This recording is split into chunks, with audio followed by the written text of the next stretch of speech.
Selamat malam Yang Mulia Bante Utamo Mahatera. Nama saya Hendra. Yang ingin saya tanyakan, apa pandangan Bante mengenai kehidupan setelah kematian? Terima kasih. Sebetulnya di dalam Dhamma, Sang Buddha juga pernah mendapatkan pertanyaan yang semacam ini ya. Jadi kalau dahulu Sang Buddha malah menyampaikan, ditanya dengan surga dan neraka. Ya, karena memang kadang-kadang kehidupan setelah kematian ini kan orang kemudian dikonsepkan dengan alam bahagia dan alam menderita, surga dan neraka. Kemudian jawab Sang Buddha hanya sederhana saja dengan mengatakan, kalau kamu banyak berbuat baik dalam kehidupan ini, maka di kehidupan ini engkau akan bahagia. Jika setelah kehidupan ini ada alam bahagia, maka engkau punya potensi terlahir di alam bahagia. Jika setelah kehidupan ini ada alam menderita, karena perbuatan baikmu itu, engkau potensi terlahir di alam menderita menjadi kecil atau malah tidak ada. Sebaliknya, kalau engkau berbuat kejahatan, maka apabila setelah kehidupan ini terlahir atau setelah kehidupan ini ada surga, maka engkau hilang kesempatan untuk terlahir di alam bahagia. Sedangkan kalau engkau banyak berbuat buruk dan setelah kehidupan ini ada alam menderita, maka engkau punya kesempatan untuk terlahir di alam menderita. Artinya apa? Kehidupan setelah kematian memang tidak gampang dibicarakan, karena apalagi kalau di dalam Dhamma ini semua kan butuh pembuktian. Kalau Anda pernah membaca cerita-cerita kehidupan yang lampau dan lain sebagainya, yang paling fenomenal itu kan yang diceritakan oleh Bante Moggallana. Bante Moggallana itu bisa menceritakan kehidupan lampau seseorang 550 kehidupan. Kenapa beliau bisa menceritakan 550? Nah, karena memang beliau melihat kehidupannya itu. Ya, jadi orang itu, oh ini dulu lahirnya sebagai ini, dan yang lampau itu sebagai ini, yang sampai 550 kehidupan di belakangnya itu masih ketahuan. Ya, jadi sekarang saya lahir jadi Bhikkhu Utamo, mungkin kehidupan sebelumnya itu bukan. Nah, itu beliau bisa tahu. Kehidupan yang sebelumnya lagi juga bukan, itu bisa tahu sampai 550. Nah, kemudian Sang Buddha menceritakan riwayat beliau itu 550 kehidupan. Kenapa? Karena itu yang mampu dilihat oleh Bante Moggallana.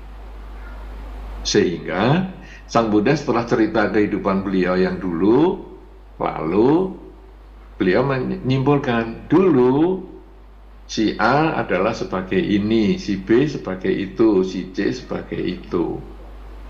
Buktinya siapa? Ya Bante Moggallana itu, karena bisa menyaksikan. Nah, itu cerita kehidupan lampau, artinya bisa dibuktikan kalau ada yang punya kemampuan untuk itu. Tetapi kalau sekarang diceritakan, oh dulu saya lahir sebagai ini, oh nanti kita akan lahir itu semua hanya katanya. Jadi belum tentu terbukti kebenarannya. Sehingga Sang Buddha memberikan jawaban seperti yang tadi disampaikan. Kalau kamu berbuat baik, hidupmu di dunia saja sudah bahagia. Nanti lahir, kalau memang ada kehidupan lain setelah kehidupan ini, ya kamu punya kesempatan untuk itu. Itu sesederhana itu. Artinya, untuk apa kita harus berpikir tentang yang akan datang, kalau hidup sekarang pun kita belum bisa memaksimalkan dengan mengisi pikiran yang baik, ucapan yang baik, dan cara berpikir yang baik. Nah, inilah yang mungkin bisa saya sampaikan sebagai jawaban atas pertanyaan Anda tadi. Semoga bermanfaat. Terima kasih. Ya baik, makasih Bante atas. Tapi kalau kurang puas boleh nanti tanya lagi ya. Ya semoga Hendra puas ya, tapi kalau enggak puas bilang Bante bisa nanti ditanya ulang sampai puas. Baik, berikutnya tadi Sunawati ya.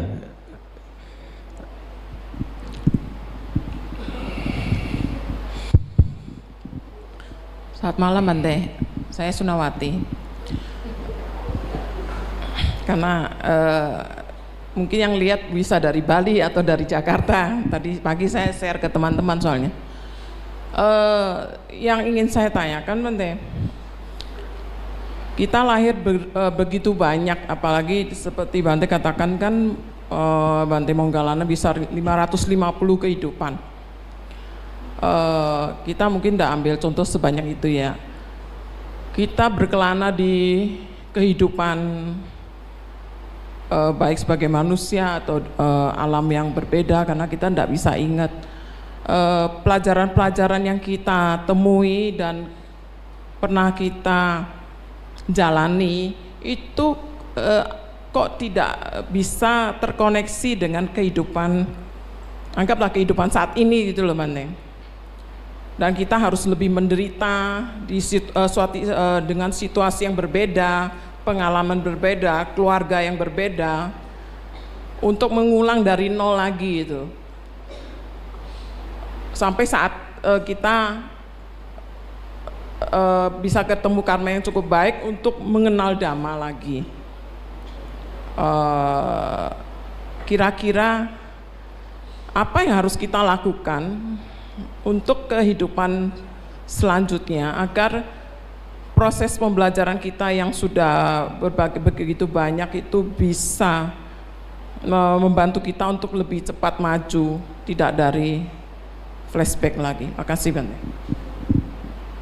Baik, terima kasih juga kepada Sunawati yang sudah share acara kita kesempatan ini, karena dengan acara online, kalau kita menyambung lagi yang disampaikan oleh Romo Afan di awal sekali, dengan kegiatan online ini, maka bisa diikuti oleh banyak orang, banyak pihak, pada saat yang sama. Berarti kalau acara ini mungkin bisa diikuti bukan hanya di Indonesia saja, mungkin bisa sampai ke luar negeri, dan masih bisa diikuti lagi, dilihat lagi dokumentasinya, setelah acara ini berlangsung. Mungkin sehari, 2 hari, setahun, 2 tahun masih tetap ada. Nah inilah manfaatnya acara online yang semacam ini. Ini yang menjadi juga salah satu pemikiran kenapa saya juga hanya mengisi kegiatan online, tidak hanya kegiatan offline. Karena offline itu kalau saya datang ke Samarinda, ya sudah, yang tempat lain menjadi tidak mendapat manfaat. Tapi kalau dengan online gini, semua orang mendapatkan manfaat, dan Samarinda yang mendapatkan jasa besar karena yang inisiasi, yang mempunyai ide untuk kegiatan ini. Ya, karena itu saya terima kasih sekali anumodana kepada Saudari Sunawati atas kebajikan yang dilakukan. Nah, sekarang tentang pertanyaan yang disampaikan, kita ini lahir berkali-kali kok kita ya terus ya. Dulu di kehidupan yang lampau ini kita ini sudah pernah sekolah sampai SMA, kenapa ya kita TK lagi?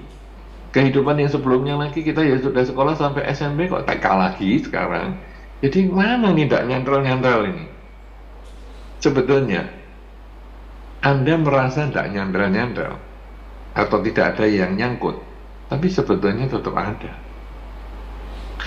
Inilah yang membedakan. Kemudian ada orang jenius dan orang yang kurang jenius. Ada orang mengatakan, dia matematikanya pintar sekali ya. Itu kalau kemarin yang di Indonesia yang beberapa tahun yang lalu itu, anak seumuran dia itu masih SMP, dia sudah kuliah di Gajah Mada, jurusan matematika. Wah, matematika pada beberapa orang puyeng untuk kena matematika, tapi bisa. Kenapa begitu?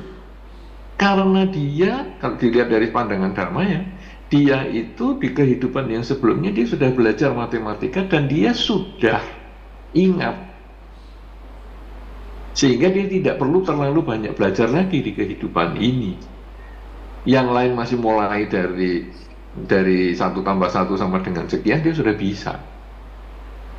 Bahkan ada satu cucu dari orang yang saya kenal, ketika dia lihat pesawat, cucu ini belum sekolah, dia lihat pesawat, dia langsung bisa menggunakan bahasa-bahasa teknis bahwa pesawat itu bahan bakarnya aftur, kemudian caranya begini, caranya begitu, penerbangan pesawat itu seperti itu, padahal anak ini belum sekolah. Loh, kok dari mana ilmu itu? Sebetulnya di dalam pandangan Dhamma itu ilmu yang dibawa dari kehidupan sebelumnya, dia ingat. Karena itu setiap orang cenderung punya kelebihan masing-masing. Ya, kelebihan itu sebetulnya adalah bawaan dari kehidupan sebelumnya. Ada yang pintar matematika, tapi mungkin lemah di bidang lain. Ada yang pintar bahasa, tapi ada lemah di bidang yang lain. Pintar melukis, ya, pintar musik, pintar segala macam, bengkel dan lain sebagainya, pintar memasak dan lain sebagainya. Kadang-kadang dari kecil sudah pintar memasak, wah lebih pintar daripada kakak-kakaknya misalnya. Itu sebetulnya adalah bawaan kehidupan sebelumnya. Jadi kalau sekarang kita mengatakan kok lupa semua ya, enggak. Sebetulnya kita ingat, cuman kita kadang-kadang menganggap itu bakat itu kan biasa. Bukan, itu bakat itu adalah bawaan dari kehidupan sebelumnya. Nah, kemudian pertanyaannya sekarang adalah apa ya sekarang kalau mau dilanjutkan? Nah, ada beberapa orang meditasi juga ada yang lebih cepat bisa dibandingkan orang lain. Itu juga bawaan kehidupan sebelumnya.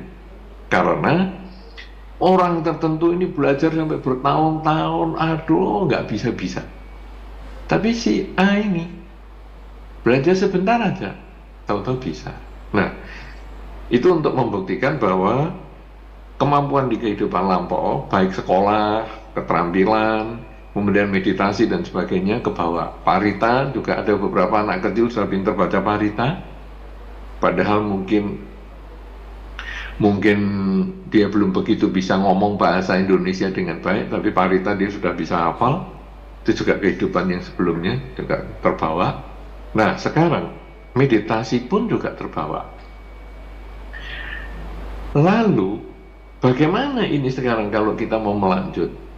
Nah, kalau di dalam Dhamma, yang disebut melanjut itu adalah kualitas batin.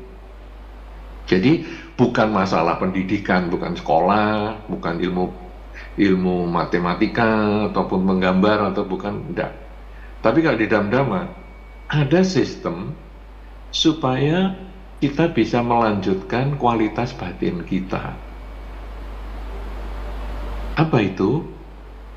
Kalau kita melaksanakan dengan baik, pengembangan, kerelaan, kemoralan, dan konsentrasi. Sampai kita di dalam kehidupan ini mencapai tingkat kesucian pertama. Ya, yaitu Sotapati Magga. Ya, Sotapanna Magga. Kenapa demikian? Seseorang yang mencapai tingkat kesucian pertama, Sotapanna Magga ini, dia disebut di dalam Dhamma sebagai Seka Pugala, orang yang mulai belajar. Jadi nanti Sotapanna Magga, Pala, ya, kemudian Anagami dan sebagainya dan seterusnya. Itu adalah orang yang mulai belajar sampai nanti menjadi arahata pala, mencapai tingkat kesucian tertinggi.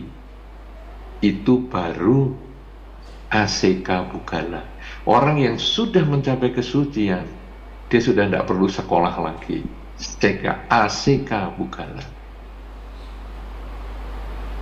Nah, jadi kalau tadi ditanya bagaimana ya supaya kita ini tidak ngulang-ngulang belajarnya, ya kita harus berusaha mencapai tingkat kesucian pertama, menjadi seka bugala. Seka itu sika itu ya. Jadi kalau kita kan ada panatipata, Weramani, sika, padang, sama diami. Nah ini sika ini adalah kita belajar, kita menjadi seka bugala.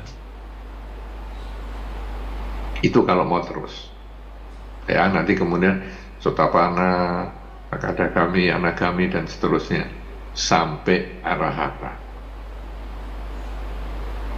Kalau sekarang kita bagaimana nih, belum mencapai kesucian? Ya kita belum belajar. Kita di kehidupan ini masih umat Buddha, kehidupan yang lampau belum tentu umat Buddha. Kehidupan yang akan datang, ya belum tentu umat Buddha. Tapi begitu sotapana, maka pasti langkahnya itu jelas. Makanya kalau begitu sotapana sudah tahu mau berapa kelahiran lagi nih, itu sudah tahu, karena itu jalurnya sudah jelas. Tapi kalau kita mau berapa lama kita lahir kembali sampai mencapai kesucian, wah kalau belum mencapai sotapana ya belum jelas. Kenal Dhamma saja belum tentu. Nah karena itu kita sekarang hanya bisa punya tekad bahwa semoga dengan kebajikan yang saya lakukan sampai hari ini, saya bisa terlahir lagi sebagai manusia yang mengenal Dhamma, supaya nanti saya melanjut untuk kenal Dhamma, supaya saya melanjut lagi untuk praktek Dhamma, supaya saya melanjut untuk mencapai tingkat kesucian tertentu. Jadi sebelum kita mencapai kesucian, seringlah kita bertekad dalam batin, terutama kalau malam menjelang tidur, merenungkan semua kebaikan kita lewat pikiran, ucapan, dan perbuatan kita, kemudian mengucapkan tekad. Semoga dengan kebajikan yang saya lakukan sepanjang hari ini akan mengkondisikan saya terlahir kembali sebagai manusia yang mengenal Dharma. Nah, kalau sudah bisa seperti itu diulang tiap malam, ya semoga kelahiran berikut kita nanti terkondisi mengenal Dhamma dan berlanjut melaksanakan Dhamma untuk mencapai kesucian. Mudah-mudahan ini bermanfaat. Terima kasih, Bante. Terima kasih. Selanjutnya. Ya, baik, makasih Bante. Selanjutnya. Oh ya, silakan. Satu pertanyaan dulu ya.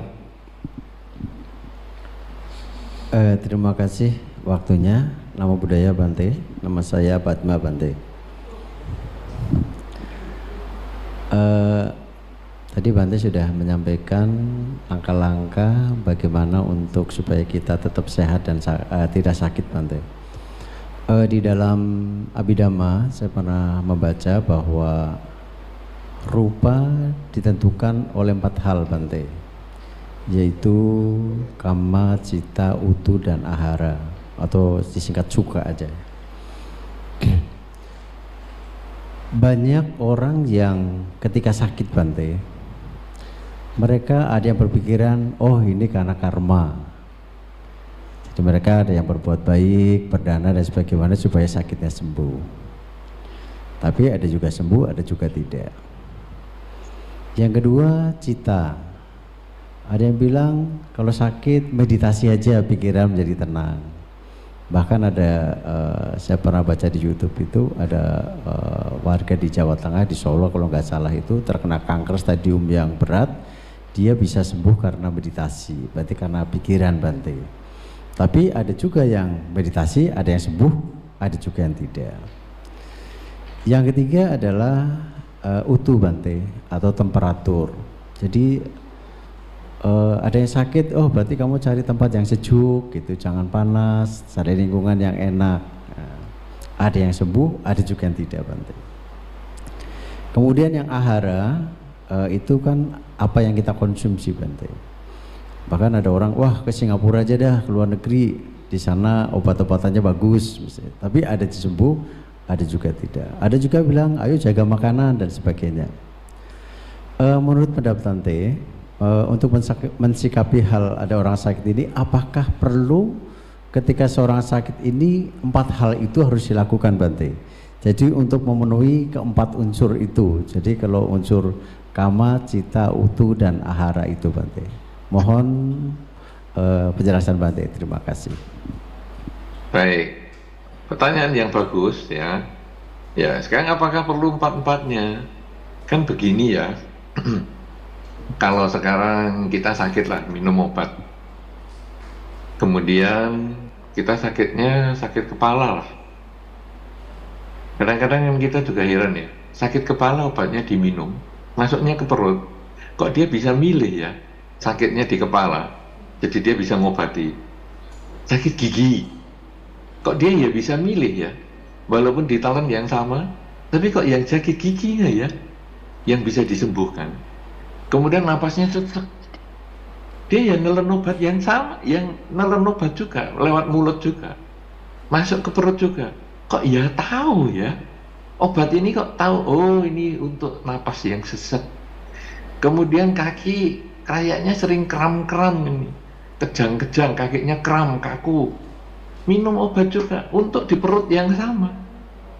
Tapi kok ya bisa ya, obatnya ini tahu milih, oh ini untuk ngobati kaki, kok nggak salah ya. Yang misalnya obat kepala jadi untuk kaki, obat kaki untuk kepala, kok nggak salah ya. Nah, sekarang ada obat yang bisa ngobati sakit kepala, sakit gigi, sakit napas, sakit kaki dan sebagainya tadi. Kemudian orang itu hanya sakit kepala. Apakah ya perlu dia minum obat yang semujarab itu untuk ngobati seluruhnya?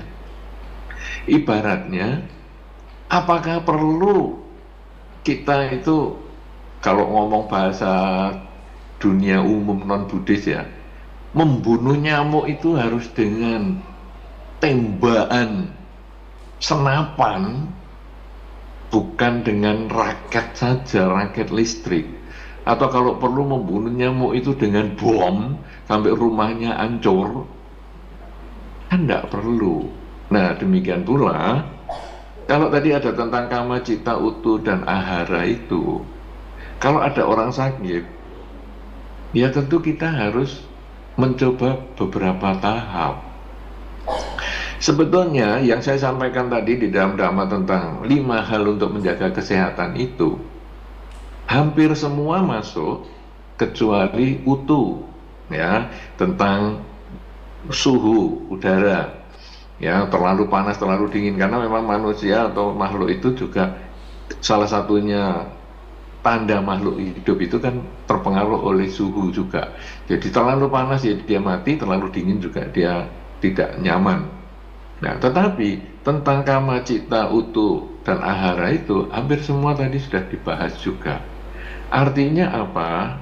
Bagus kalau memang problem itu menyeluruh, tetapi tidak ada salahnya juga kita mencoba dulu. Oh, kamu rasanya, kan pertama kalau kita pergi ke dokter sakit, tadi saya sudah sampaikan di awal, yaitu ya kita diperiksa secara fisik dulu. Kemudian apakah mungkin pola makannya ya nggak cocok ya. Kemudian yang lain-lain, akhirnya orang mengatakan, oh stres. Jadi setelah terakhir dia cita yang di bagian terakhir, yaitu oh kamu ini stres. Nah sekarang coba kamu belajar ke tempat tertentu untuk mengatasi stresnya. Jadi pengobatannya itu juga tidak langsung menghilangkan nyamuk dengan bom atom, itu ya tidak. Semua itu disesuaikan dengan keperluan. Kalau kita sakit misalnya, Anda juga tidak sembarangan minum antibiotik. Karena antibiotik itu kan untuk keseluruhan. Tapi diobati dulu, kamu pilek ya.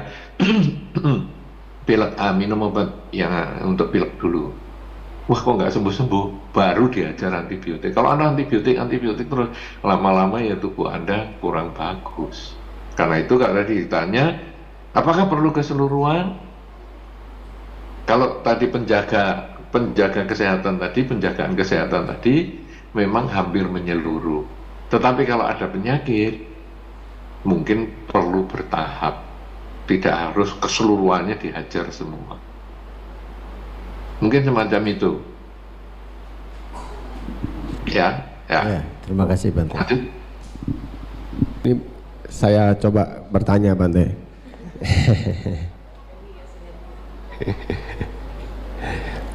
Ya seperti tadi Bante kan sudah sampaikan bahwa memang kadang sebagai manusia, khususnya kita mungkin sebagai kepala keluarga, Bante. Memang kita kan sering berpikir, oh nanti misalnya kalau saya tidak ada, kira-kira istri dan anak saya bagaimana ya, begitu ya Bante ya. Apakah mereka bisa hidup seperti waktu ada kita gitu Bante. Nah tapi kan tadi Bante sudah menjelaskan bahwa itu kan semua nanti akan berlalu dengan adanya waktu begitu ya Bante. Nah tapi kan pada kenyataannya kan walaupun mungkin kita tahu, tapi kan tidak segampang itu ya Bante. Terutama saya juga kadang-kadang sering terpikir gitu Bante. Oh tahu tapi muncul lagi. Nah itu kira-kira bagaimana Bante supaya paling tidak kita bisa mengurangi rasa kekhawatiran itu Bante. Karena kalau begitu muncul pikiran itu kan tentu kekhawatiran muncul Bante. Nah itu kan akan mengganggu seperti Bante tadi, mengganggu kesehatan kita itu Bante. Bisa kesehatan tubuh dan pikiran kita juga ikut terganggu Bante. Nah kira-kira bagaimana Bante supaya kita paling tidak meminimalkan Bante. Terima kasih Bante. Baik, ini pertanyaan yang bagus ya. Jadi memang banyak sekali dari generasi muda dengan melihat kondisi hari ini, kondisi ekonomi, kondisi sosial dan masyarakat dan sebagainya, kadang-kadang mereka itu kemudian timbul ketakutan. Kalau saya meninggal, keluarga saya ini bagaimana? Dan itu menjadi stres tersendiri. Itu yang kadang kalau sampai kelainannya muncul, ini bisa menimbulkan kelainan karena sudah mencekam sekali ketakutannya. Itu sampai tidak berani pergi ke rumah duka, itu juga tidak berani. Jadi dia takut sekali, aduh, ke rumah duka, apalagi yang meninggal itu temannya sendiri yang satu umuran, itu lebih ngeri lagi. Jadi loh ini temanku sudah meninggal, berarti kan jatahku hidup makin pendek nih, karena generasi saya sudah tidak ada ini. Kemudian juga takut dengan keramaian, ke pesta pun takut. Kemudian kalau dulu sering membaca koran dan sebagainya, itu juga takut membaca koran berita duka itu juga takut. Kemudian nonton berita-berita bencana alam di sini, bencana alam di sana, gunung meletus di situ, banjir di sana, itu juga takut. Kalau sampai mengalami seperti itu, sebetulnya dasarnya adalah karena diri sendiri juga takut mati, takut dengan nanti keluarga saya bagaimana. Nah, apa yang sekarang harus kita lakukan? Di dalam Dhamma ini sama dengan pertanyaan yang pertama tadi tentang hidup setelah kematian sebetulnya, yaitu kita tidak berpikir tentang setelah mati. Tetapi sekarang apa yang harus saya lakukan saat ini? Bahwa saya saat ini masih hidup, saya harus melakukan yang terbaik. Saya harus membahagiakan keluarga saya secara maksimal. Sehingga ketika saya nanti meninggal, saya sudah memberikan yang terbaik. Saya tidak lagi kecewa dengan hidup saya. Duh, saya kurang. Harusnya saya minta maaf dulu dengan pasangan hidup saya. Harusnya saya menyekolahkan anak saya dengan lebih baik dulu. Tidak ada. Karena kematian itu sudah tidak bisa ditawar-tawar lagi. Tidak bisa ditunda-tunda lagi. Tolong ya nanti aku matinya sebulan lagi. Saya mau baik dulu sama keluarga saya dan lain. Tidak bisa. Kalau sekarang saya harus meninggal, sekarang juga akan datang kematian itu. Nah, jadi hidup tidak pasti, kematian itu yang pasti. Ya, kalau dalam Dhamma kan disebutkan demikian.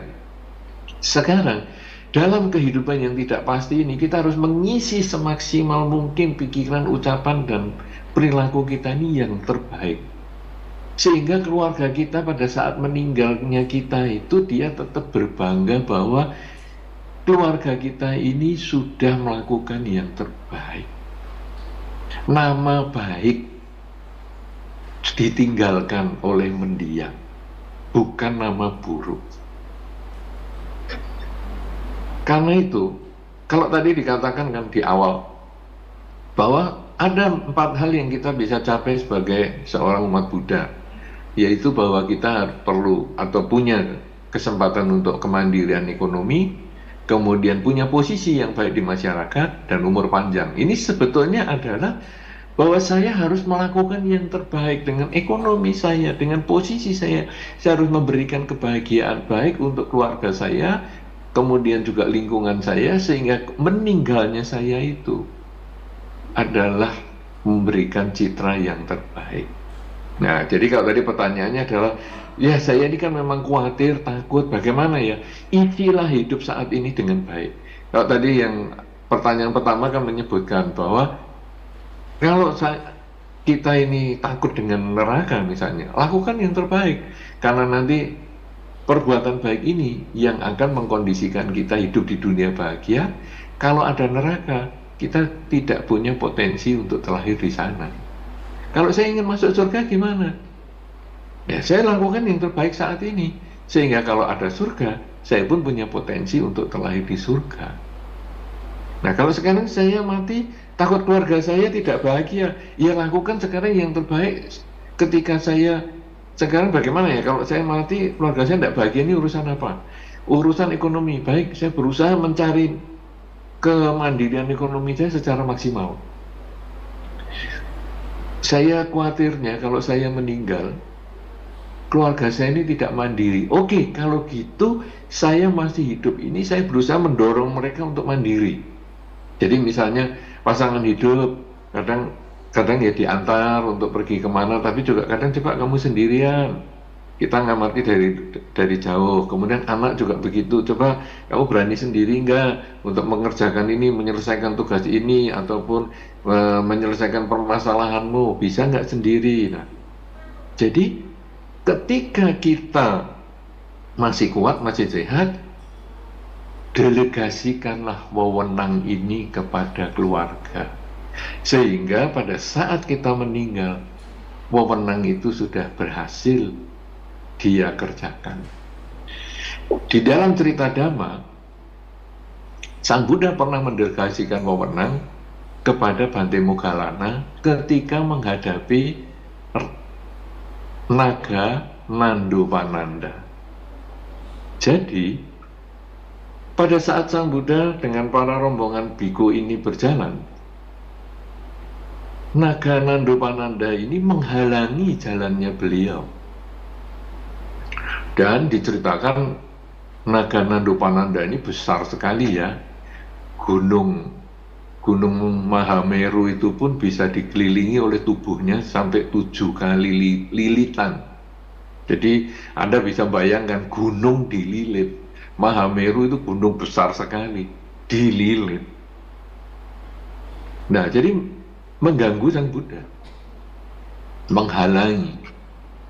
Kemudian Sang Buddha menugaskan Bante Moggallana untuk menyelesaikan halangan ini. Ya, ini Anda bisa baca di dalam Jayamanggala ini. Sang Buddha menunjuk Bante Moggallana, dan Bante Moggallana berhasil menyelesaikan tugasnya sehingga Nandopananda ini menjadi murid Sang Buddha. Artinya apa? Bahwa Sang Buddha mendelegasikan wewenang. Kenapa? Karena hidup ini tidak kekal. Bahkan ketika Sang Buddha akan wafat pun ditanya, ini penggantinya siapa? Penggantinya adalah Dhamma dan Vinaya, sistem. Manajemen by system, bukan manajemen by person. Walaupun Bante Moggallana hebat, tapi tidak ditunjuk sebagai pengganti. Karena kalau ditunjuk sebagai pengganti berarti manajemen by person. Orang-orang yang menyelesaikan. Padahal kalau orang ini perilakunya baik, dia sukses. Kalau perilakunya kebetulan menjadi tidak baik, maka hal yang diwariskan itu menjadi berubah. Tetapi kalau manajemen by system, Dhamma dan Vinaya ini adalah sistem, maka Sang Buddha wafat sudah ribuan tahun pun Dhamma dan Vinaya ini tetap masih bisa dilestarikan. Tapi kalau manajemen by person, mungkin penggantinya pemimpin-pemimpin itu mungkin kita nggak cocok, kita bisa membentuk grup lain, sangga yang lain dan sebagainya, dan akhirnya agama Buddha menjadi hancur. Nah, ini yang diajarkan oleh Sang Buddha. Anda di rumah pun perlu manajemen by system, bukan by person. Toko yang Anda buka, kalau hanya harus Anda yang kerjakan, maka itu manajemen by person. Anda pergi kemana-mana harus telepon toko Anda terus, bahwa yang si A ngambil barang nanti tolong dikasih ini, kemudian kalau si B tolong dikirim barang itu, nanti kalau si C nagih barang, nagih uang, nanti dikirim duit yang di sini dan di situ.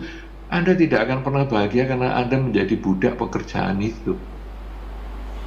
Tetapi kalau manajemen by system, maka Anda mendelegasikan wewenang. Jadi siapa nanti yang ngurus usaha kalau pas Anda pergi, si A, si B, si C, anak Anda atau apa, nanti bisa. Satu contoh mendelegasikan wewenang adalah ketika Anda berlatih meditasi. Jadi Anda ikut retret, katakanlah mungkin 3 hari, 7 hari dan seterusnya, Anda ikut retret. Di retret itu Anda tidak boleh berhubungan dengan telepon dan lain sebagainya, karena nanti di retret itu Anda hanya memberikan nomor telepon panitia kepada keluarga. Tolong ya, kalau nanti ada masalah yang perlu saya selesaikan, kamu hubungi panitia. Tapi kalau enggak, coba kamu selesaikan sendiri. Itu sebetulnya belajar mendelegasikan wewenang. Misalnya suami ikut meditasi, istri dan anak-anak di rumah. Ketika ada pekerjaan, ketika ada kesulitan, cobalah istri menyelesaikan tanpa ada suami. Kemudian suami selesai latihan meditasi seminggu atau berapa, keluar, pulang, loh kok nggak karu-karuan? Oke, kalau nggak karuan berarti di bagian mana? Diperbaiki. Kemudian coba dilatih lagi seminggu, nggak ketemu lagi, nggak komunikasi lagi, bisa nggak? Nanti dari hasil perbaikan itu, istri dan anak-anak ternyata setelah ditinggal seminggu atau lebih bahkan, dia bisa jalani kehidupan ini dengan baik. Nah sekarang diganti, istrinya yang ikut latihan meditasi, suaminya yang di rumah dengan anak-anak. Nanti sama, dia istri mendelegasikan wewenang, karena suami istri itu kan punya wewenang masing-masing dalam keluarga. Nah sekarang istrinya nggak di rumah, bagaimana? Suaminya bisa nggak menyelesaikan masalah? Kalau belum bisa, nggak apa-apa. Selesai acara meditasi, istri pulang, dibantu beresin lagi, coba latihan lagi. Nanti lama-lama suami bisa. Nah akhirnya, siapapun yang nanti jalan duluan, rumah tangga akan berjalan dengan baik karena sudah manajemen by system. Toko pun berjalan dengan manajemen by system. Sehingga kalau toko manajemen by system, Anda pergi misalnya ke Mendut, misalnya ikut pembacaan centing misalnya, apa itu ya, pari centing misalnya. Anda sudah nggak perlu dihubungi pakai telepon-telepon terus karena di rumah sudah bisa menyelesaikan dengan baik. Dan Anda pun ya nggak perlu tanya-tanya, bagaimana toko rame nggak? Bagaimana kamu bisa ngatasi persoalan nggak? Bagaimana di rumah? Nggak juga. Anda ikut Tipitaka centing dengan santai, dengan fokus di situ dan di rumah jalan lancar. Tapi kalau belum lancar nggak apa-apa, nanti pulang dari Tipitaka centing Anda perbaiki, masih ada kesempatan. Kemudian nanti pasangan hidup ikut Tipitaka centing yang internasional, seminggu juga atau lebih di sana. Yang Anda di rumah bisa juga menyelesaikan masalah. Caranya seperti itu. Jadi setelah Anda bisa sering latihan meditasi atau seminggu tidak komunikasi dengan keluarga dan sebagainya, akhirnya nanti ketika kematian itu datang, semua sudah siap, Anda pun juga siap. Ya, kemarin saya mendengar juga ada orang tua yang tidak pernah berpisah dengan anak tunggalnya. Dari lahir sampai sekarang sudah SD kelas 5, dia tidak pernah berpisah. Anaknya cuma 1. Tapi sekarang dia belajar. Anaknya ini juga disuruh, ya Pak, kamu ke jalan-jalan ke luar negeri sana, ke tempat keluarganya di luar negeri, sendirian. Karena orang tuanya juga sendirian. Nanti ketemu seminggu, gimana nanti hasilnya. Nah ini belajar melepas. Itu orang tuanya ya sedih banget, nangis katanya, aduh Bante ini baru pertama kali, sedih sekali. Tapi akhirnya ya dia berusaha jalani. Nah nanti satu ketika mereka akan ketemu, Dan oh, berpisah itu seperti ini, bisa saya ngatasi. Anda satu ketika mungkin belum tentu ketemu makanan, karena di perjalanan mungkin, ya perjalanan dari kota A menuju ke kota B, semuanya serba terlambat sampai nggak bisa makan. Kalau Anda nggak pernah belajar berpuasa, Anda akan stres. Aduh, belum makan ini, aku lemes ini biasanya. Aduh, aku biasanya makan, kalau nggak makan pusing kepala dan lain-lain. Tapi kalau Anda sudah sering jalankan 8 sila, sudah biasa jalankan tidak makan setelah jam 12 siang, maka tidak makan menjadi hal yang biasa. Laparnya tetap, tapi cara berpikirnya sudah berbeda. Kehilangan orang yang kita cintai tetap ada pikiran yang tidak nyaman, tetapi siap menghadapi perpisahan itu dan siap berkarya lagi, karena hidup harus berlanjut, tidak bisa berhenti ketika si A meninggal. Kita harus terus berlanjut. Nah, inilah caranya bagaimana bahwa kekhawatiran berpisah dengan orang yang kita cinta itu wajar, tapi mulailah belajar memisahkan diri. Bagaimana seandainya saya tidak ada, kamu bisa hidup nggak? Sekaligus kita pada saat berkumpul, kita menghargai pertemuan dengan orang yang kita cintai, dan kita berusaha membahagiakan orang yang kita cintai, sehingga pada saat nanti kita meninggal, atau pada saat orang yang kita cintai itu meninggal, tidak ada lagi kekecewaan, tidak ada lagi rasa kehilangan yang terlalu mendalam karena aku belum ngomong ini dan itu, belum bisa membahagiakan dia dan sebagainya, karena kita sudah melakukan yang terbaik selama ia masih hidup.